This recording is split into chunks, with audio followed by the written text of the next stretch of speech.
Today I'm gonna talk about how I managed to do the handstand in less than 30 days and how you can do it too as well.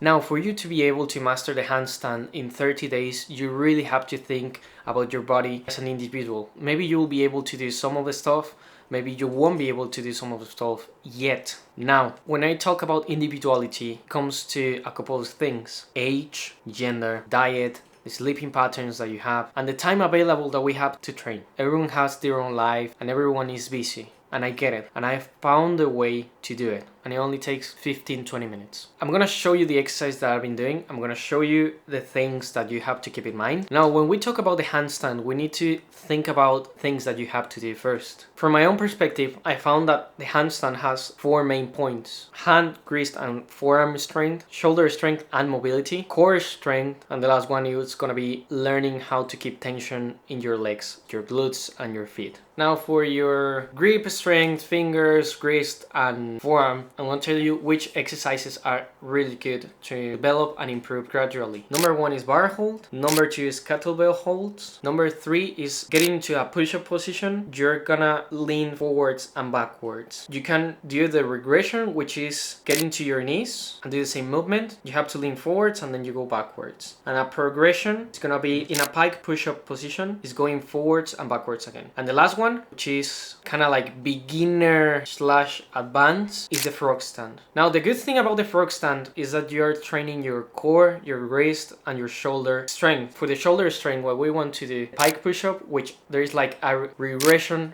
and a progression, and then do isometric holds in there. Another one is gonna be scapular elevations, where we are gonna be able to do isometric holds as well, and we can do the repetitions. This is a key exercise to do the handstand. Another shoulder exercise that is gonna be really important for you to do is gonna be overhead press. You can start with a 5 kg kettlebell, and then you can eventually do progressive overload on that exercise. And the last part, the last bit, is gonna be core. To train our core, we need to have a really strong core to be able to hold the handstand. Now, some exercises that worked for me during this time were side to side, grabbing a kettlebell with one hand. What I mean by that, you do lateral flexion and then come back to the regular position. Second exercise is the hollow body hold. The hollow body hold is gonna help you to understand how you need to compress your abs and keep everything really tight. There is a regression that you want to do if you're a beginner. It's getting your knees to your chest, and then eventually do a progression to do a single leg, and then from a single leg trying to work out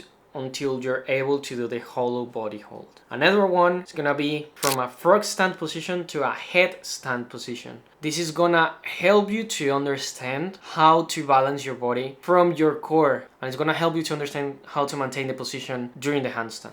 Another one is gonna be headstand negatives, are gonna help you to develop core strength. And for the last one that I will suggest to do is a plank. Planks are really good because you want to compress your core as hard as you can, and planks are extremely good for that. When you're a beginner training the handstand, you really need to focus in the form, because if you train for months and your form is terrible since the beginning, you're gonna end up injuring yourself, you're gonna end up doing the wrong things, and probably is not gonna be great for you. Now, you have to understand what you are lacking in your handstand form. If you try to do the handstand, you're gonna see eventually if you lack from core strength or shoulder strength or wrist or finger strength. Now, locally, because you're a beginner, it's gonna be really easy for you to find out. It's most likely that you lack from strength all over your body, which is great because now you understand what's your level around the handstand. Now, the best thing that I found for training every single day is grab between 10 to 12 exercises for 1 minute straight, and then do a 20-second rest between the exercise, and then the next exercise. Another thing that I found is that knowing that I don't have to get to a certain number in 1 minute, and what I mean by that is to do like between 8 to 10 repetitions, I think sometimes I'm able to do even more. And if you can do that 3 to 4 times per week,